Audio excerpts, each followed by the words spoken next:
Hello guys, അപ്പോൾ എല്ലാവർക്കും അവിടെ മഴയൊക്കെ ഉണ്ടോ? നമുക്കിവിടെ പെരുമഴയാണ്. ഈ മഴ പെയ്യുമ്പോഴാണ് നമുക്ക് ഓരോ ക്രേവിങ്സ് വരുന്നത്. അപ്പോൾ നമ്മൾ ക്യാരറ്റും കാബേജും ഉള്ളിയും പിന്നെ കറിവേപ്പിലും പിന്നെ നമ്മൾ കറിയിലുള്ള ബീഫ് എടുത്തിട്ട് അരച്ചിട്ട് അതും ഇതിൽ ചേർത്ത് കൊടുത്തിട്ട് ഒരു മിക്സ് ഉണ്ടാക്കിയിട്ടുണ്ടായിരുന്നു.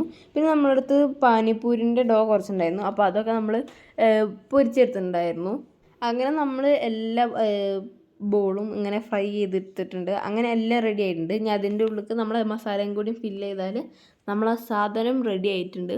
പിന്നെ നല്ല ചൂട് കാപ്പി ഉണ്ടായിരുന്നു. എനിക്ക് പേഴ്സണലി ഈ ഒരു ഐഡിയ, ഈ ഒരു മസാല ഒക്കെ ഇട്ടിട്ട് ഈ ഒരു പാനിപ്പൂരി ഭയങ്കരമായിട്ട് ഇഷ്ടപ്പെട്ടിട്ടുണ്ട്. മുമ്പ് ഞാൻ പാനിപ്പൂരി കഴിച്ചിട്ടുണ്ട്, പക്ഷേ ഇത് കുറച്ചും കൂടി എനിക്ക് ഇഷ്ടപ്പെട്ടിട്ടുണ്ടായിരുന്നു. പിന്നെ നമ്മൾ മഴയത്തും നല്ല മഴയൊക്കെ ആസ്വദിച്ച് ഈ കാപ്പിയും പാനിപ്പൂരിയൊക്കെ കഴിച്ചിരിക്കുമ്പോൾ വേറൊരു ഫീൽ തന്നെയായിരുന്നു. അപ്പോൾ എല്ലാവരും ഈ ഒരു റെസിപ്പി ട്രൈ ചെയ്ത് നോക്കുക. അടിപൊളി റെസിപ്പിയാണ്. അപ്പോൾ വീഡിയോ ഇഷ്ടപ്പെട്ടാൽ ലൈക്ക് ചെയ്യുക. അപ്പോൾ അടുത്ത വീഡിയോ ആയിട്ട് വരാം. ബൈ.